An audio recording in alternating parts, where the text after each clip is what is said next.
ஒரு சின்ன ஜெபம் பண்ணுவோம். இயேசுவின் நாமத்தினாலே நீர் பேசும், நாங்கள் கேட்கட்டும். உம்முடைய வல்லமையான கரம் எங்கள் மத்தியில் அசைவாடுவதாக. எங்களை பலப்படுத்தும், வழிநடத்தும். இயேசு கிறிஸ்து மூலம் ஜெபிக்கிறேன் ஜீவன் உள்ள தகப்பனே. ரைட். இயேசுவின் நாமத்தினாலே நம்ம அநேக சபைகள்லேருந்து கூடு இருக்கிறோம். சில காரியங்களை நான் சொல்கிறதுனால நான் சபையை குற்றவாளியை தீர்க்கவில்லை, ஆனால் நடந்த காரியங்களை உங்களுக்கு போதிக்க விரும்புகிறேன். முதல்ல ஆர்சி வந்ததும் அதில் பல குறைகள் தேவனை சார விடாமலே ஆகிட்டு. அதுக்கப்புறம் வந்த பெந்தேகோஸ்தே சபைகள், அநேக பெந்தேகோஸ்தே சபைகள், இந்த கலர் ட்ரெஸ் போட்டால் நீ பர்லர் ரோஜாம் போக மாட்டேன், நீ அல்லேலூயா ரெட்டை ஜடை போடக்கூடாது, ஒத்த ஜடை போடணும், அது இதுன்னு சொல்லி அது வேறு மாதிரி உபதேசங்களாய் மாறிட்டு. இப்படி பல காரியங்கள் மாற காரணம் என்னன்னா, வார்த்தையை மாத்திரம் முக்கியமாக வைத்தார்கள். நீங்கள் வார்த்தை ரொம்ப முக்கியம். ஆனால் வார்த்தை இயேசுவாய் மாறினார். இயேசுதான் வார்த்தை. அந்த வார்த்தையை கைக்கொண்டு இயேசுவை போல மாறுவது தான் சரியான விடுதலையின் வழிமுறைகள். ஆனால் இப்போ எங்கே பார்த்தாலும் வார்த்தை நீங்கள் டிவியை ஓப்பன் பண்ணோடனே நீ ஆசீர்வதிக்கப்படுவாய், எச்சரிப்பின் சத்தங்கள், வெளிப்படுத்தின விசேஷத்தில் உள்ள விளக்கங்கள், அல்லது எசேக்கியேலின் விளக்கங்கள், இப்படி தீர்க்க தரிசனங்கள், அந்நிய பாஷைகள் அப்படின்னு பல காரியங்கள் போதிக்கப்படுகிறது. அது அவசியம்தான். இருந்தாலும் இயேசு சிலுவைக்கு வரும் வரை இந்த வார்த்தை ரொம்ப முக்கியமாக இருந்தது. நீங்கள் கற்பனை கட்டளையில் கைகொள்ளலைனாலே நீங்கள் குற்றவாளியாய் தீர்க்கப்படுவீர்கள் பழைய ஏற்பாடு சொல்லுது. நான் கற்பனை கட்டளை கைகொள்ளுகிறவனே நான் 1000 வருடம் உன்னை அல்லேலூயா 1000 தலைமுறை மட்டும் உன்னை பாதுகாப்பேன்னு எழுதியிருக்கு. இந்த உபதேசங்களே எனக்கு தவறு மாதிரி தெரிந்து நான் சொல்கிறது கூட உங்களுக்கு புரியலைன்னா நான் பேசுகிறது தப்புன்னு உங்களுக்கு தோணும். உங்களுக்கு புரிஞ்சிட்டுனா நான் சொல்கிறது சரிங்கிற மாதிரி தோணும். நான் வார்த்தையை பின்பற்றக்கூடாதுன்னு சொல்லலை. வார்த்தையிலும் அநேகர் அந்த சுகமாக்குதல், ஆசீர்வதிக்கப்படுதல், அந்நிய பாஷை பேசலைன்னா பரலோக ராஜ்யம் போக முடியாது, அல்லேலூயா நீ திருமணமாகாமல் உலகத்தில் வாழணும், மட்டன் சாப்பிடக்கூடாது, அல்லேலூயா 40 நாள் உபவாசம் இருந்துக்கிட்டே இருக்கணும், இதெல்லாம் மாறுபாடான உபதேசங்களை சார்ந்தது போல தெரிகிறது. நன்றியோடு கூட துதிக்கிறேன். இங்கு உள்ள கிரியைகளினுடைய பலன் தான் போய் சேருமே தவிர இங்கே கொடுத்துற ட்ரெஸ்ஸோ நீங்கள் சாப்பிடுகிற உணவோ அதெல்லாம் பரலோக ராஜ்யம் போய் சேராது. அந்நிய பாஷையை குறித்து பைபிளில் முத அந்நிய பாஷை பேசுனது யார் தெரியுமா? கழுதை தான் பேசி. மனுஷன் அல்லையா பேசாத பாஷையை பேசுகிற பாஷையை பேசி தீர்க்கதரிசியின் மதிகட்டை நீக்கியது. ஆனால் இன்னைக்கு உள்ள அந்நிய பாஷை யாரும் மதிகட்டையும் நீக்கிறது இல்லை. இப்படி பல குழப்பங்களை நான் கிறிஸ்துவ ஜீவியத்திலே கண்டேன். வார்த்தை ரொம்ப மெயின். வார்த்தை சுகமாக்குவார், உன்னை ஆசீர்வதிப்பார், ஃபயர் அக்னி இறங்குது. இது எல்லாமே அல்லேலூயா தேவனை கைகொள்ளாத, தேவனை மறைக்கிற போதனை. அதாவது வேதவசனத்தை நீ கைகொள்ள வேண்டாம், ஆனால் நீ சுதந்திரத்தை பெற்றுக்கொள்ளுவாய். வேதவசனத்தை கைகொள்ள வேண்டாம், இயேசுவை போல மாற வேண்டாம், நீ சுகத்தை பெற்றுக்கொள்ளுவாய். நான் அநேகர் என்கிட்ட எனக்கு சுகமாகணும், அல்லேலூயா எனக்கு விடுதலை ஆகணும்னு பேசும் பொழுதெல்லாம் அந்த நோய் வருவதற்குண்டான பாவத்தை சுட்டி காண்பிப்பது என்னுடைய வழக்கமாக இருந்தது. அந்த போதனை இந்த பூமியில் இல்லாததை கண்டேன். நான் மனுஷனிடத்தில் கற்றதும் இல்லை, மனுஷனிடத்தில் பெற்றதும் இல்லைன்னு பவுல் சொன்ன வண்ணமாக நான் பைபிள் கிளாஸ்லாம் போய் படித்ததில்லை. ஆனால் என் வாழ்க்கை முறைகளிலே நான் பட்ட காயங்களிலே, இழந்த இழப்புகளிலே, ஓடின கண்ணீர்களிலே அநேக பாடங்களை கற்றுக்கொண்டு தான் உங்கள்கிட்ட பேசிக்கிட்டு இருக்கேன் இயேசுவின் நாமத்தினாலே. அநேகர் எனக்கு நோய்வாய்ப்பட்டுட்டு நோய்வாய்க்குண்டான இந்த வாக்குத்தத்தத்தை சொல்லுங்கள், இந்த வசனம் இப்படி ஜெபம் பண்ணுங்கள், இயேசுவின் ரத்தம் ஜெபம் ஜெயம்னு சொல்லிக்கிட்டே இருங்க, நானும் சொல்கிறது உண்டு. ஆனால் நீ பாவம் மன்னிக்கப்படாமல், இயேசுவின் ரத்தத்திலே கழுவப்படாமல் நீ விடுதலையாகப்படுவது போவதில்லை. இப்போ இங்கே கூட அநேகர் வந்து அல்லையா என் பிள்ளைக்கு உடம்பு சரியில்லை, என்னுடைய வாழ்க்கையில் எப்படி இருக்குன்னு சொன்னாங்க. ஆனால் நீ மூல காரணத்தை கண்டுபிடித்து அதை ஜெயிச்சா மட்டும்தான் இந்த வியாதிகள் நிற்குமே தவிர, இல்லைன்னா வியாதி பின்தொடர்ந்துக்கிட்டே இருக்கும், இன்னைக்கு குணமாயிரும். ஆனால் வியாதி வரக்கூடிய சாபத்தின் பிடியிலையோ பாவத்தின் பிடியிலிருந்து நீங்கள் விடுதலை ஆகாத வரை உங்களை வியாதி வந்து பின்தொடர்ந்துக்கிட்டே இருக்கும். பாவத்தின் ஒரு கிரியை தான் வியாதியின் பிரதிபலிப்பு. அநேகருக்கு வியாதி இருக்கிறது, ஆனால் அவன் கிறிஸ்துவை சார்ந்து இருக்கிறபடியினாலே அந்த வியாதியின் பாதிப்பு அவனுக்கு இருக்கவே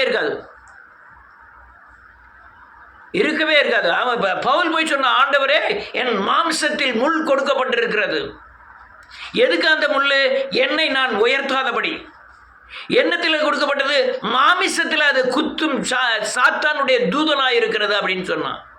ஆண்டவர் அந்த முள்ளை எடுத்து போடல, ஆனால் அந்த முள்ளினால் அவன் தன்னை உயர்த்தாதபடி என் கிருபை உனக்கு போதும் என்று சொன்னார். நீங்கள் இது கவனமாக கேட்டால் மட்டும்தான் புரியும். திரும்ப சொல்ல காரணம் என்ன? இந்த சபைக்கு வராத இதெல்லாம் சத்தியங்கள். இன்னைக்கு அநேக சபை, இந்த நான் இப்போ சொல்கிற போதனை இல்லாத சபைகளே கிடையாது. நீ மனம் திரும்பாமல் உன்னை கர்த்தர் ஆசீர்வதிப்பார்கிற போதனைக்காக தான் வசனத்தை உயர்த்தி பிடிக்கிறாங்களே தவிர, வார்த்தையை உயர்த்தி பிடிக்கிறாங்களே தவிர, அல்லேலூயா, நீ இயேசுவை போல மாற வேண்டும் என்ற போதனை இல்லவே இல்லை. நீ அல்லேலூயா உலகம் முழுவதும் போய் சென்றாலும் இதே வஞ்சகம் தான் தொடர்கிறது. அநேக அல்லேலூயா ஆர்சியில் வசனத்தின் பிற்பாடு இல்லை, அது ஒரு வஞ்சகம். நீ பெண்டிகாஸ்ட் லைன் போனீங்கன்னா அது வார்த்தைன்னு பேசுகிற வஞ்சகம். ஆனால் மறுரூபப்பட வேண்டாம். எங்கே சீசன் ஆகியிருக்காங்க, எங்கே மறுரூபமாயிருக்காங்க, சபையை போல மாறி, சபை உபதேசத்துக்கு தகுந்த போல மாறியிருக்கார்களே தவிர சபை உபதேசங்கள் பரலோக ராஜ்யம் கொண்டு சேர்ப்பதில்லை. அல்லேலூயா, இயேசுவை போல மாறினா தான் நீங்கள் பரலோக ராஜ்யம் போக முடியுமே தவிர சபைகளுடைய உபதேசத்திற்கு ஏற்ப நான் இந்த சபை, அந்த சபைகளுக்குள்ள ஒரு உருவம், அந்த சபைகளுக்குள்ள ஒரு நடக்கைகள், இதெல்லாம் பரலோக ராஜ்யம் கொண்டு போய் சேர்ப்பதில்லை. அப்போ எதையா சேர்க்கும்? நான் இயேசுவை போல மாறி இருக்க வேண்டும், என் சுவாபம் மாறி இருக்க வேண்டும், அப்பதான் நான் பரலோக ராஜ்யத்திற்கே நான் போக வேண்டும். அப்ப என்ன அர்த்தம்? வேத வார்த்தையை மட்டும் பிரசங்கித்து இயேசுவை போல மாறாத தன்மை கிறிஸ்துக்குள்ள இருந்தே பிரயோஜனம் இல்லை. அவர்கள் வஞ்சிக்கப்பட்டிருக்கிறார்கள். ஆனால் வார்த்தையை கொண்டு நான் இயேசுவை போல மாறி இருந்தேனே, ஆனால் நான் தேறினவனாவேன், நான் விடுதலை ஆவேன். இன்னைக்கு அந்த மனம் திரும்புதல் போதனையே இல்லை, சுயமே மாறல. நான் ஒரு செய்தி எழுதினேன், சுயம் நம்மை ஆளுகிற விக்கிரகம். எல்லா விக்கிரகத்தையும் விட்டுட்டு நம்ம தேவனுக்குள்ள வந்துட்டோம். அது நல்லா தெரியும். நம்ம எத்தனையோ சாமிகளை குல தெய்வமாக வச்சுருந்தோம், தனிப்பட்ட முறையில் சேவித்து வந்தோம். ஆனால் அதெல்லாம் விட்டுட்டோம். ஆனால் நம்ம சுயத்தை ஆராதிக்கிறோம். நான் என்னை அல்லாமல் என் பிள்ளை, என் வீடு, என் எது அப்படின்னு பல கோணங்களில் என்னை பெருமையாய் நினைக்க வேண்டும் என்பதற்காக, என்னை நானே உயர்த்த வேண்டும் என்பதற்காக நான் என் சுயத்தில் மாண்டு சாகிறேன். சுயம் விக்கிரம், பயங்கர விக்கிரம், சுயம் கொல்லப்பட வேண்டிய ஒரு பயங்கரமான விக்கிரம். அதுவும் எப்படின்னு சொல்கிறேன். நேற்று இந்த நாள் குளோரித்தாமா சர்ச்சிலிருந்து பாளையங்கோட்டை வீட்டுக்கு வர்றோம். வார வழியில் இந்த அண்ணா ஜெயராஜ் அன்னபாக்கியம் ஹாஸ்பிட்டல்கிட்ட வர எனக்கு ஒரு ஃபோன் வருது.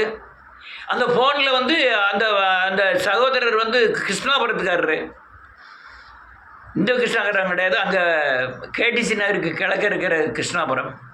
அவர் என்கிட்ட பேசினார். நமக்கு ஒரு ஆர்வம், ரொம்ப நாள் ஒரு ஜபத்துக்கு வர்றார் போல் இருக்க. அப்போ நம்ம கண்டிப்பாக அவர்கிட்ட ஃபோன் எடுத்து பேசணும், பேசி வர சொல்லணும்னு நினச்சிட்டு டக்குன்னு எடுத்து பேசிட்டு முடிக்கிறேன். பாளை பஸ் ஸ்டாண்டில் நின்றுட்டு வண்டி புறப்படுது. ஐயா கொஞ்சம் நிப்பாட்டுங்க அப்படின்னு. நிப்பாட்டுங்கன்னு உடனே அவன் அது பாட்டில் எடுத்துகிட்டு போய் கோர்ட், இந்த நம்ம சிறைச்சாலை வாசலில் கொண்டு போய் விட்டுட்டான், கொலவாணியபுரத்தில். இப்போ அது அங்கே தான் நம்முடைய சுயங்கள் வெளிப்படும். பல வீடுகளில் பல கோணங்களில் சுயங்கள் வெளிப்படுகிறது. நம்ம சுயம் உள்ள மனுஷன் என்ன செய்வான்? நீ விளங்குவியா, நீ அப்படி போயிடுவா, இப்படி போயிடுவேன்னு சொல்லுவான். இல்லைன்னா தனக்குள்ளேயாவது ஏசுவான். இப்படி கொண்டு வந்து விட்டுட்டியா, நான் இவ்வளோ வெயில் அடிக்க நான் எப்படி போவேன்? ஆனால் நீ சுயம் உடைக்கப்பட்ட மனுஷனாக இருந்தேன்னா தன்னைத்தானே குற்றவாளியாய் தீர்த்து கொள்வாய். நான் சரியில்லை, நான் அந்த இடத்துல நின்றுக்கணும், இல்லைன்னா அந்த அந்த அந்த அந்த நெருக்கத்தை ஏற்றுக்கொண்டு நீ சமாதானமாய் போக கற்றுக்கொள்ளவில்லை, ஆனால் உன் சுயம் சாகலைன்னு அர்த்தம். சுயம் அது விக்கிரகம், பயங்கர விக்கிரகம். என்னை நான் அடுத்தவனை குற்றவாளியை தீர்க்க முயற்சிக்கிறேன். கொஞ்சம் கூட சகிப்புத்தன்மை இல்லை. நீ இப்போ இயேசுநாதர் கூட அறையப்பட்டிருந்த 2 பேரும் கள்ளர்கள், 2 பேருமே சேர்ந்து இயேசுவை அல்லேலூயா பயங்கரமான அல்லேலூயா நிந்திக்கிறார்கள். நிந்தனை செய்த ஒருத்தனை தான் சொல்றாரு கர்த்தர் இன்று என்னோடு பரதீசில் இருப்பாயின்னு. நீங்க கொஞ்சம் கூட ஒரு காரியத்தை சகிக்க தெரியலன்னா உங்க சுயம் உடைக்கப்படலைன்னு அர்த்தம். இப்போ வார்த்தைகளை அநேகர் கைக்கொள்வதில்லை.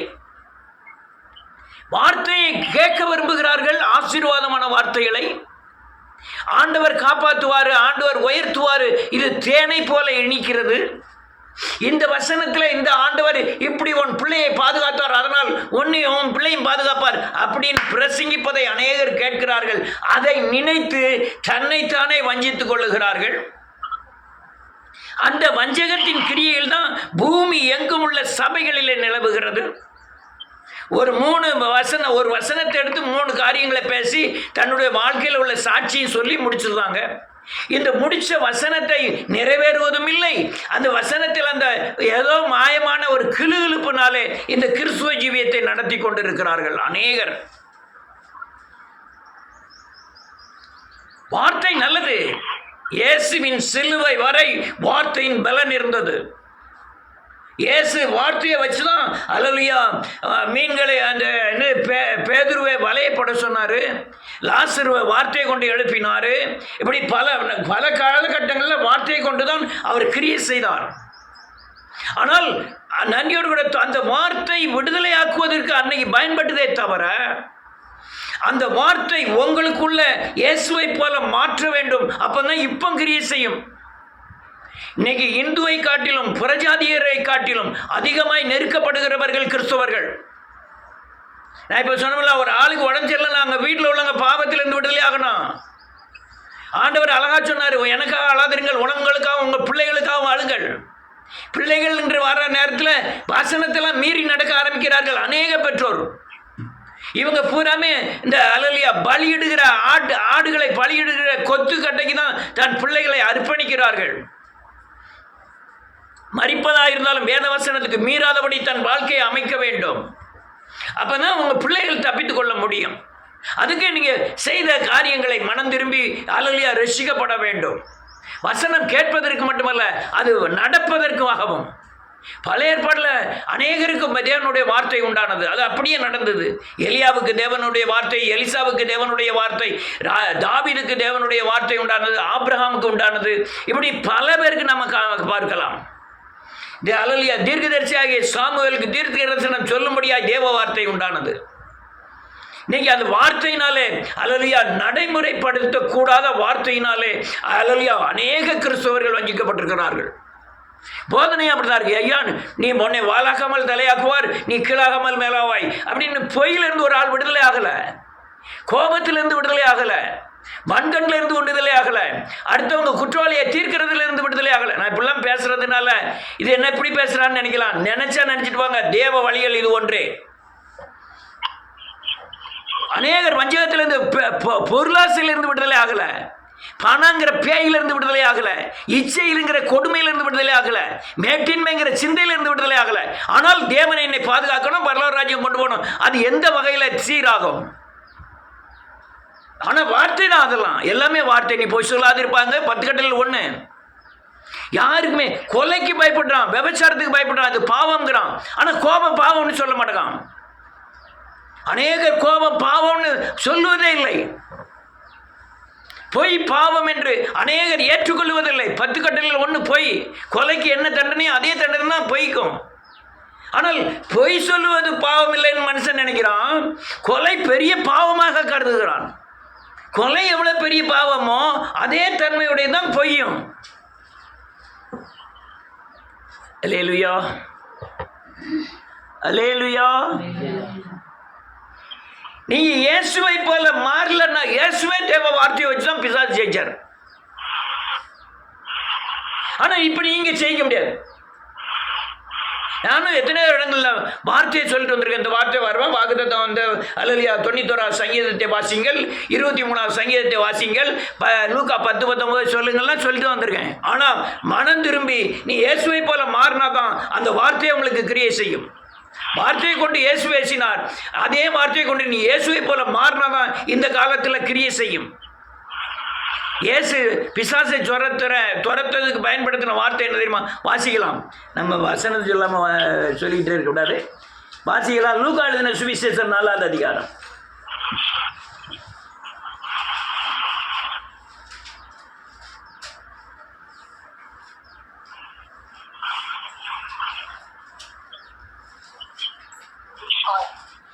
நாலாவது அதிகாரம் 4வது வசனம்.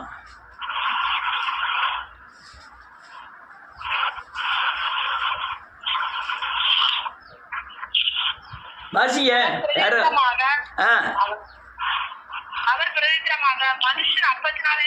மாத்திரமல்ல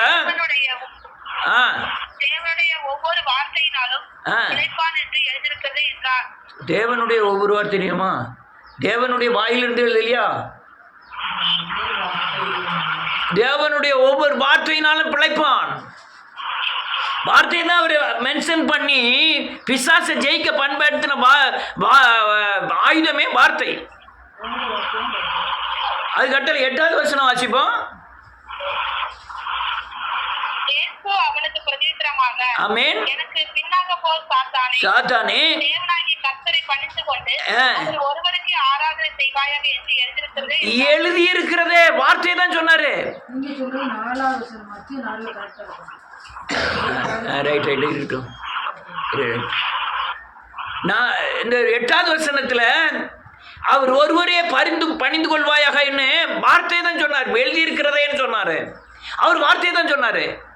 நீங்கள் 12வது வசனம் வாசிச்சு பாருங்க, அதுவும் எழுதியிருக்கிற வார்த்தையை தான் சொன்னார். அவரை பரீட்சை பாராது இருப்பாயாக அப்படி சொல்லி தான் பிசாசை ஜெயித்தாரு.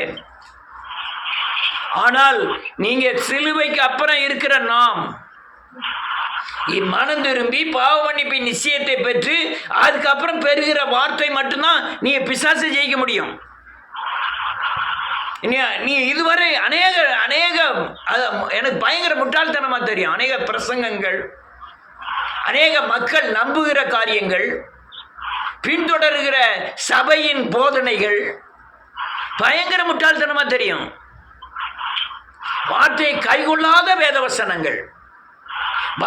வசனம் போதிக்கப்படுகிறது, ஆனால் வார்த்தையை கைகொள்வதில்லை. வசனம் நடக்கும் என்று தன்னை மிஞ்சி நம்புகிற மனிதர்கள். நம்ம எந்த காரியமும் கட்ட வேண்டாம், ஜெபம் பண்ண வேண்டாம், வேதத்தை வாசிக்க வேண்டாம், வேதத்தின்படி நடக்க வேண்டாம், ஆனால் எல்லா காரியமும் நடக்குங்கிற ஒரு அது என்ன எண்ணம்னே தெரியல. நான் ஒன்றுமே செய்ய மாட்டேன், ஆனால் கர்த்தர் எனக்கு எல்லாம் செஞ்சிருவாரு அப்படிங்கிற ஒரு முட்டாள்தனமான எண்ணங்கள். எல்லாத்துக்கும் கரையும் கட்டுறோம், ஆனால் தேவனிடத்தில் மாத்திரம் கரையும் கட்ட வேண்டாம்னு நினைக்கிறோம். சபைகளில் ரொம்ப காரியங்களை பார்த்தேன். பணம் தான் சபையின் அழிவுக்கு காரணமே பணம் தான். பணத்தை நம்பிதான் பிரசங்கங்கள், பணத்தை நம்பிதான் கூடுகை, பணத்தை நம்பிதான் எல்லா காரியமுமே. அதனால நான் எழுப்புதல்ல பணத்தை மையமா வைக்கவே இல்லை. யார்கிட்டையும் நான் பணம் கேட்டதும் கிடையாது. ஏன்னு கேட்டா பணம் எல்லாவற்றிற்கும் உதவும், ஆனால் என்னை சந்திக்கிறவர் தேவன். அநேக நான் நினைப்பேன், இப்போ இருக்கிற எல்லாத்தையும் காட்டிலும் நான் பண்ணையாருன்னு நினைப்பேன். எல்லாத்தையும் காட்டும், ஏன்னா அதன் காலத்தில் அதன் காரியத்துக்கு ஏற்ற எல்லா தேவைகளும் பரத்திலிருந்து சந்திக்கப்படுகிறது. நீ இப்போ சபை அழிவுக்கு ரொம்ப முக்கிய காரணம் பணம். ஏன் தீர்க்க தரிசனம்? பணத்துக்காக. ஏன் பிரசங்கம்? பணத்துக்காக. சபை கூடிய எதுக்கு? பணத்துக்காக. இதுதான் எல்லா சபைகளும் பாருங்க. நான் சொல்றது தப்புன்னா நீங்க கூப்பிட்டு சொல்லலாம். எல்லா சபைகளுமே பணத்தை மையமாக வச்சுதான் ஓட்டமே. இது எல்லாமே வார்த்தை சம்பந்தப்பட்டது, உலகம் சம்பந்தப்பட்டது. வசனத்தை நீ கை கொண்டாடலாம், நீ பணத்தை கொடு, கர்த்தர் உன்னை ஆசீர்வதிப்பார். நான் அநேகற்ற வசனத்தை கொய்கொள்ளாத யார்ட்டுமே பைசா வாங்குறது கிடையாது. அதுவும் பேசித்தனம் விக்கிராராதனை உள்ளவங்கள்ட்ட பணமே வாங்குறது கிடையாது. நீ வச்சுக்கிட்டு போன்றுவேன். காரணம் என்னன்னா, விசுவாசம் தான் ஜெயிக்குமே தவிர பணம் ஜெயிக்காது. அதனால நீங்க பழைய ஏற்பாடு சிலுவை வரை இந்த வார்த்தையின் பலன் அதிகமாக இருந்தது. மக்கள் வார்த்தையை நம்பினார்கள். அவர் வார்த்தையை நம்பி 100க்கு அதிபதி போனான். வேலைக்காரன் சொஸ்தமானான். அப்படி வார்த்தையை அல்லேலூயா நம்பி வலையை போட்டான், மீன்கள் கிடைத்தது. ஆனால் புதிய ஏற்பாடு சிலுவைக்கு அனுப்புறோம். நீங்க மனம் திரும்பி இயேசுவை போல மாறினாதான் உங்களுக்கு அற்புத அடையாளங்களும் அதிசயங்களும் நடக்க ஆரம்பிக்கும். இது கடினமான உபதேசம் ஆயிட்டேன்னு போவதற்கு எல்லா சீசர்களும் முற்பட்டார்கள். அவர் இப்படி பேசுறதுனால தான், என் மாம்சத்தை புசித்து என் ரத்தத்தை பானம் பண்ணாதவனுக்கு நித்திய ஜீவன் கிடையாதுன்னு பேசுனதுனால சீசர்கள் போக முற்பட்டார்கள். நீங்களும் போக மனதாக இருக்கிறீர்களா? அன்னைதான் சொன்னாங்க, நீங்கள் எங்கே போவீர்கள்? எங்கே போவோம்? உம்மிடத்தில் ஜீவ வசனங்கள் உண்டேன்னு சொன்னாங்க சீசர்கள். வேத வசனமே தெரியாத எத்தனை கிறிஸ்தவர்கள், இயேசுவை தெரியாத எத்தனை கிறிஸ்தவர்கள், ஏதோ பேருக்கு மாத்திரம் இயேசுவை வச்சுக்கிட்டு வாழக்கூடிய கிறிஸ்தவர்கள் எத்தனை பேர்.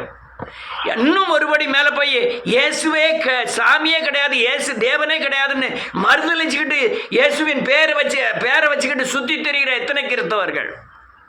காரணம் என்னன்னா, இதுக்கு எல்லாமே பொறுப்பு சபை. அது எல்லாமே பொறுப்பு சபை ஊழியர். போதித்திருக்க வேண்டும். நான் இப்போ போதிக்க நீங்கள் ஒரு மாதம் இல்லை ஒரு வருஷம் கழிச்சினாலும் நான் இப்போ சொன்ன போதனை உங்கள் இருதயத்தில் அப்படியே நிற்கும். ஏன்னா இது சிலுவை குறித்ததான உபதேசம். ரைட். இந்த வார்த்தை உங்களுக்கு ஒருத்தருக்குமே செல்லுபடி ஆகாது. நீங்க மனம் திரும்பி இயேசுவை போல மாறி பரிசுத்தாவியின் ஏவுதலினாலே சொல்லுகிற வார்த்தை மட்டும்தான் நிற்கும். வேற எந்த வார்த்தையும் உங்களுக்குள்ள கிரியை செய்யாது. அல்லேலூயா, அல்லேலூயா. ரைட். ஒரு வசனம் என்னால் திரும்பவும் சொல்கிறேன், நீங்கள் ஏதோ வசனத்தெல்லாம் நடக்காமல் இருந்தீங்கன்னா உங்களை நீங்களே ஏமாற்றிக்கிட்டீங்கன்னு அர்த்தம். நீங்கள் அல்லேலூயா கற்பனை கட்டளையில் வேண்டி நடந்து வேதவசனத்தின்படி நடந்து இயேசுவை போல மாறி கனி கொடுத்து அல்லேலூயா சுயத்தை சிலுவையில் அறைந்து சுவாபம் மாறி அல்லேலூயா அனுதின சிலுவையை சுமந்து அனுதினம் உங்கள் பாவங்களை சிலுவையில் அறைந்து பழைய மனுஷன் அனுதினம் செத்து புதிய மனுஷனாகிய கிறிஸ்துவை தரித்து கொண்டால்தான் காரியம் நடக்கும். இல்லைன்னா காரியம் நடக்கவே செய்யாது. நான் எத்தனை பேர் என்கிட்ட ஜெபம் பண்ண சொல்லியிருக்காங்க. நான் கொஞ்சம் 2 தடவை ஜெபம் பண்ணும்போது சரிம்மே, 3ஆனது அவங்க வீட்டில் உள்ள பாவங்களை கிண்டுவேன், அந்த காரியங்கள்லேருந்து மனம் திரும்புதலான்னு கேட்பேன். மனம் திரும்புதலைன்னா உங்கள் பின்னால் நான் வர்றதுக்கு விரும்புறதில்லை. இதுதான் நான் செய்கிற காரியங்கள். அந்த வார்த்தையை உங்கள் சரீரத்தில் அச்சடையாளமாய் மாற்றுவதற்கு நான் செய்கிற முயற்சி அதுதான். நீங்கள் ஜெபம் பண்ணுங்களாம் ஜெபம் பண்ணுவேன். நீ எத்தனை பேர் அல்லேலூயா இடையர்தனையிலேருந்து எனக்கு எங்கள் பேரனுக்கு ஜெபம் பண்ணு, மருமகளுக்கு ஜெபம் பண்ணு, எல்லாம் ஜெபம் பண்ணுவேன். ஆனால் நீ மனம் திரும்ப லாய்க்கு இல்லைன்னா, மனம் திரும்ப ஒத்துக்கிட்டதுக்கு இல்லையா பிரயோஜனமற்றவர்களாக இருந்தீங்கன்னா உங்கள் பின்னால் நான் வந்து ஒரு பிரயோஜனங்கள் கிடையாது. நீங்களும் இந்த ஜபத்தில் கலந்து ஒரு பிரயோஜனம் கிடையாது. அல்லேலூயா, அல்லேலூயா. என்ன இவ்வளோ கட் அண்ட் ரைட்டாக பேசுகிறான்னு நினைக்கிறீங்களோ? ஆனால் காரியம் அப்படி தான் இருக்குது. நீ திரும்ப உயிர்த்தலாவிட்டால், பழைய மனுஷன் சாகாவிட்டால், புதிய மனுஷனாகிய கிறிஸ்துவை தரித்து கொள்ளாவிட்டால், உங்கள் ஆத்துமாவிலே ஜீவனை பெறாவிட்டால், நீங்கள் அனுதின சிலுவையை சுமக்காவிட்டால், பாவத்திலிருந்து பாவ உணர்வடைந்து பாவத்தை அறிக்கை செய்து விட்டுவிடாவிட்டால் எந்த ஜெபமும் கேட்கப்படுவதில்லை. இன்னைக்கு இருக்கிற அநேக சபை நிலைமை தான். யாருன்னா சிலுவை மறுதளிக்காங்க, வார்த்தையை ஏற்றுக்கொள்ளுகிறாங்க, இயேசுவின் வார்த்தையை ஏற்றுக்கொள்ளுகிறாங்க, சிலுவை மறுதளிக்கிறாங்க, எந்த பாதுகாப்பும் கிடையாது. அல்லேலூயா. ரைட். ஒரு வசனத்தை வாசிப்போம். யோவான் எழுதின சுவிசேஷம்,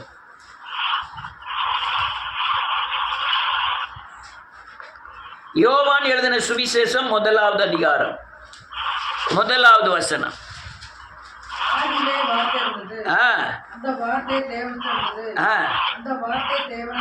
நல்ல காலுங்க, வேதம் தெளிவாய் சொல்லுது. முதல்ல இருந்து அந்த தேவன் வார்த்தையில வெளிப்பட்டார், அது வார்த்தையா இருந்தது. அதனால ஆபிரகாமுக்கு வார்த்தை உண்டானது. நீங்க புதிய ஏற்பாடுல எங்கேயுமே வார்த்தை உண்டானதுன்னு வாசிக்க முடியாது. அங்கே பழைய ஏற்பாட்டில் எரேமியாவுக்கு வார்த்தை உண்டானது, எசேக்கியேலுக்கு வார்த்தை உண்டானது. இந்த வார்த்தையெல்லாம் பல வருஷத்துக்கு பிறகு நடக்கக்கூடிய காரியங்களை கூட வெளிப்படுத்தின தேவ வார்த்தை. ஏசாயா எழுதுறான், ஏசுநாதர் பிறப்பை குறித்து எழுதுறான். ஏசாயா எழுதுறான், ஏசுநாதருடைய மரணத்தை குறித்து எழுதுறான். ஏன்னா அப்போ அந்த காலங்களில் தேவனுடைய வார்த்தை அவனுக்கு உண்டானது. அதனால ஆதியிலே வார்த்தை இருந்தது, அது தேவனா இருந்தது, அதுதான் தேவன். அடுத்தால ஆமென் உண்டாயிற்று. ஆமென். இந்த வசனம் என்ன சொல்லுதுன்னா, இந்த வேத வார்த்தை மூலமா தான் உலகம் புலமை உண்டாயினது. உலகம் முழுவதும் இந்த வார்த்தையால் தான் உண்டானது. அடுத்த வசனம், அந்த வார்த்தை மனுஷனாய் வெளிப்பட்டது, அதுதான் இயேசு. வார்த்தை தான் இயேசு, இயேசு தான் வார்த்தை. அல்லேலூயா. ஆதியிலே வார்த்தை இருந்தது, அந்த வார்த்தை இயேசு. அவருக்குள்ள ஆத்மாவில் ஜீவன் இருந்தது. ஜீவன்னா 3 காரியங்களுக்கு ஜீவன் சொல்லுவாங்கன்னு நினைக்கிறேன். ஒன்று உயிர், கிறிஸ்து, இன்னொன்று மிருகங்களுக்கு ஜீவன்பாங்க, இன்னொன்று வாழ்க்கைக்கு ஜீவன். ஜீவன்கிறது வாழ்க்கையும் சேரும். அதனால் அவருக்குள்ள, அந்த இயேசுக்குள்ள ஜீவன் இருந்தது. அந்த வார்த்தையாகிய இயேசுக்குள்ள ஜீவன் இருந்தது. அடுத்தால அந்த ஒளி இருளிலே பிரகாசிக்கிறது, அந்த ஜீவன் மனுஷருக்கு ஒளியா இருந்தது. இவன் மனம் திரும்பி பாவமன்னிப்பின் நிச்சயத்தை, அந்த வசனத்தை ஏற்றுக்கொண்டு இயேசுவை நீங்க மனம் திரும்பி அந்த வார்த்தையாகிய இயேசுவை ஏற்றுக்கொண்டதான் உங்களுக்குள்ள ஜீவன் வரும். அந்த ஜீவன் ஆத்மாவுக்கு ஒளியாய் மாறிடும், ஆத்மாவுக்கு வெளிச்சமா மாறிடும். அப்பதான் உங்க காரியம் நடக்கும். இல்லைன்னா எந்த காரியமே நடக்காது. நீங்க 1000 வருஷம் ஜெபம் பண்ணாலும் ஒரு காரியமும் நடக்க போறதில்லை. ஏதோ அல்லையா பிச்சை மாதிரி ஏதோ காரியம் நடக்குமே தவிர நிறைவான பாதுகாப்பு, நிறைவான ஆசீர்வாதம், நிறைவான இந்த பூமியில தேவனை இடத்தில் பெற்றுக்கொள்ளுகிற தன்மை இல்லாம போயிடும். அடுத்தால என்ன எழுதிருக்கு, அந்த ஒளி இருளிலே பிரகாசிக்கிறது, இருளானது அதை என்ன செய்யலாம், பற்றி கொள்ளவில்லை. எந்த ஒளி? நீங்க மனம் திரும்பி பாவமன்னிப்பின் நிச்சயத்தை பெற்று ஜீவனை பெற்ற உடனே அந்த ஜீவன் உங்க ஆத்மாவுக்கு ஒளியாய் மாறும். அந்த ஒளி இருள, அந்த உலகம்புற இருள இருக்கு, அந்த இருளிலே பிரகாசிக்கும். அப்பதான் நீங்க ஜெயிக்க முடியும். அப்பதான் ஒரு காரியத்தில் ஜெபம் பண்ண உங்களுக்கு கிடைக்கும். அநேக காரியங்கள்ல நீங்க மனம் திரும்பாத பட்சத்தில், நீ இயேசுவை போல மாறாத பட்சத்தில், உங்களுக்கு ஆத்மாவில் ஜீவன் உண்டாகாத பட்சத்தில்,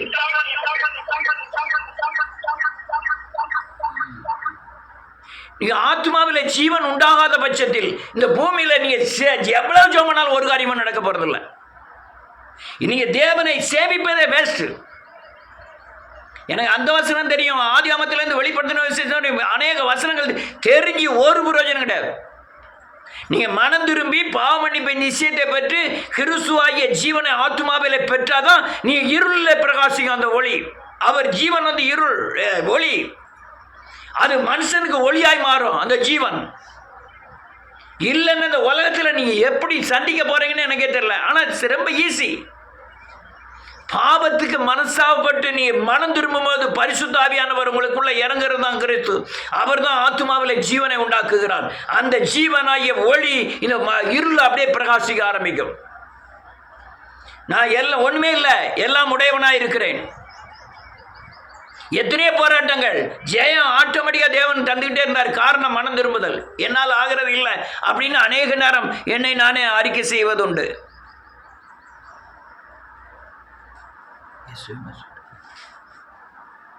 திரும்பவும் சொல்றேன், ஏதோ நல்ல நல்ல படிக்கிறாங்க, எல்லாம் கட்டாய் வருது.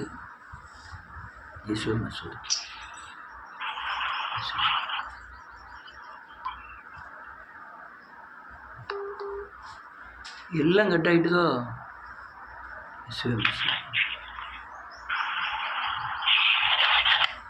ரைட், இயேசுவின் நாமத்தினால்.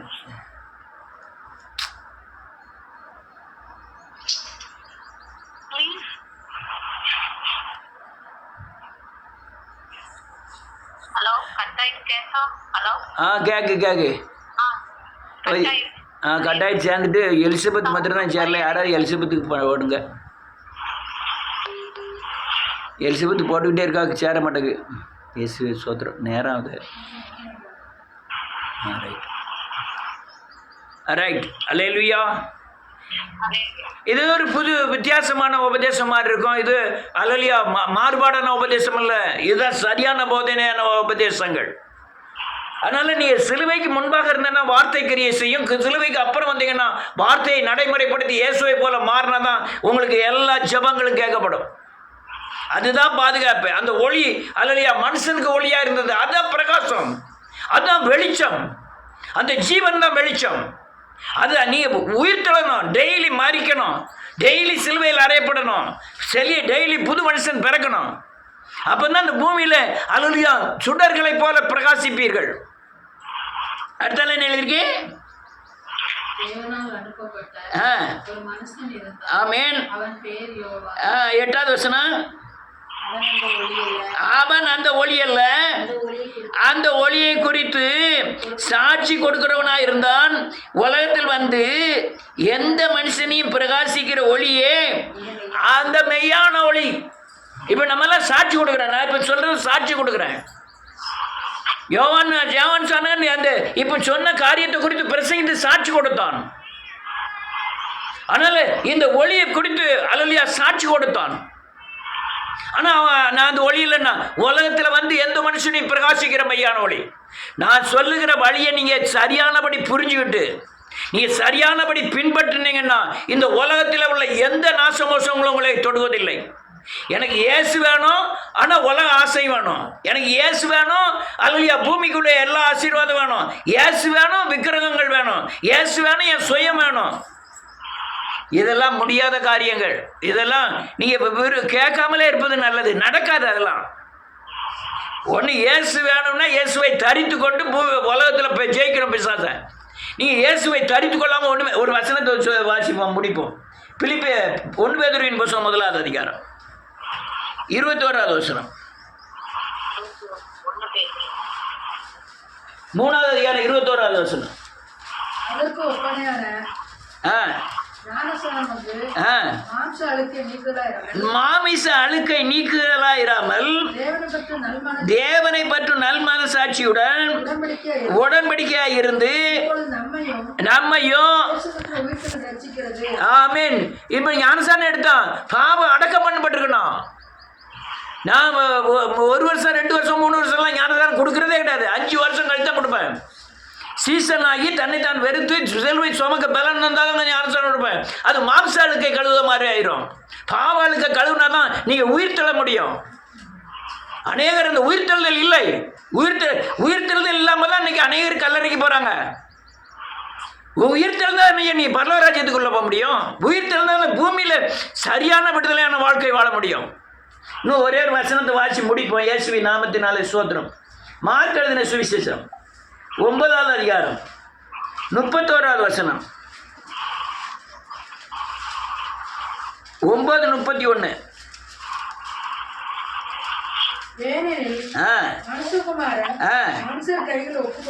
பாடுவார் என்றும் கொன்று போடுவார்கள். ஆமென். உயிர் திறந்திருப்பார் என்றும். ஆமென். நீங்க மாம்சம் கொல்லப்படணும், ஆவி உயிர்ப்பிக்கப்படணும், உங்க வாழ்க்கையை தலைகீழ மாறணும். சுவாபமே பழைய சுவாபமே அற்று போகணும். ஜாதியின் சுவாபம், தெருக்களின் சுவாபம், குடும்பத்தின் சுவாபம், அல்லையா அந்த தமிழங்கிற ஒரு சுவாபம், இந்தியனின் இதெல்லாம் அற்று போகணும். இயேசுவின் சுவாபம் உங்களுக்குள்ள வரணும். நான் இப்படிலாம் பேசுனா எப்படி எத்தனை பேர் கை கொள்ள போறீங்களேன்னு தெரியல. கை கொண்டதான் ஏன் விடுதலை, இல்லைன்னா இல்லை. வேஸ்டா நம்ம ஜெபம் பண்ணாலும் ஒன்றும் கேட்கப்பட போறதில்ல. ஆனால் இப்ப இருக்கிற பிரச்சனைக்கு நீங்க மனம் திரும்பி இயேசுவை போல மாறினீங்கன்னா பிரச்சனை எல்லாம் தலைகீழ மாறிடும். ஒண்ணுமே இல்லாம போயிடும். பிரச்சனையே ஒண்ணுமே இல்லாம போயிடும். நீங்க மனம் திரும்பி இயேசுவை போல் மாறாதவரை உங்க பிரச்சனை மாற போறது இல்லை. அது மற்ற எல்லாத்துக்கும் ஞானம் இருக்கு, ஆனா தேவ வழிகளுக்கு மட்டும் ஞானம் இல்லாத மாதிரி நடக்கிறாங்க. அநேகர் நடக்கிறாங்க. மற்ற துட்டு சம்பாத்தியம் பண்ணதுக்கோ, உலகத்தில் ஓடுறதுக்கோ, மற்றவங்கள்ட்ட பேசுறதுக்கோ, நடைமுறைப்படுத்துறதுக்கோ ரொம்ப ஞானத்தோடு பேசுகிறாங்க. ஆனால் தேவ வழிகள் மனம் திரும்பணும், பாவமன்னிப்பு நிச்சயத்தை பெறணும், சத்தியத்தை கைக்கொள்ளணும், உண்மையாக இருக்கணும், கனி கொடுக்கணும், அதில் ஞானமற்றவர்களாய் காணப்படுகிறார்கள், நடிக்கிறாங்க மக்கள்.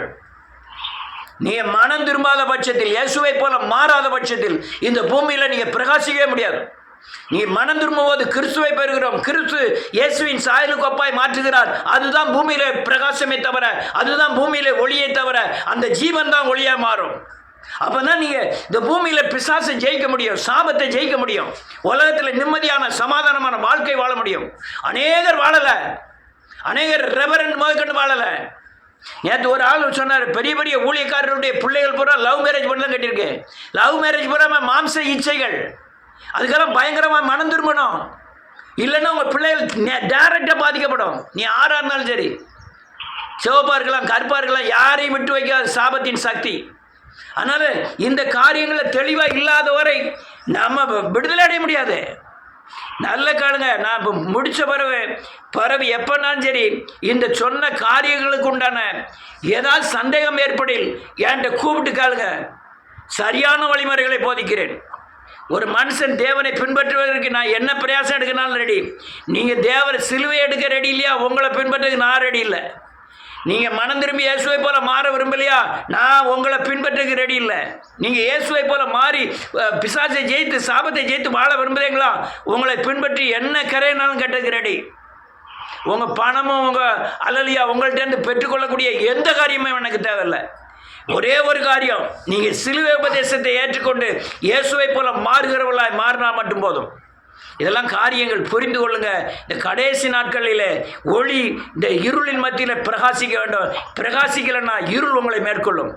அதனால் நீ இயேசுவை போல மாறுவது தான், ஜீவனை பெறுவது தான் அல்லலியா சரியான வழிமுறைகளை தவிர வேறு எந்த பாதுகாப்பு இந்த உலகத்தில் இல்லை. கர்த்தர் உங்களை ஆசீர்வதிப்பாராக. எல்லாரும் முழங்கால் படிக்கலாம்.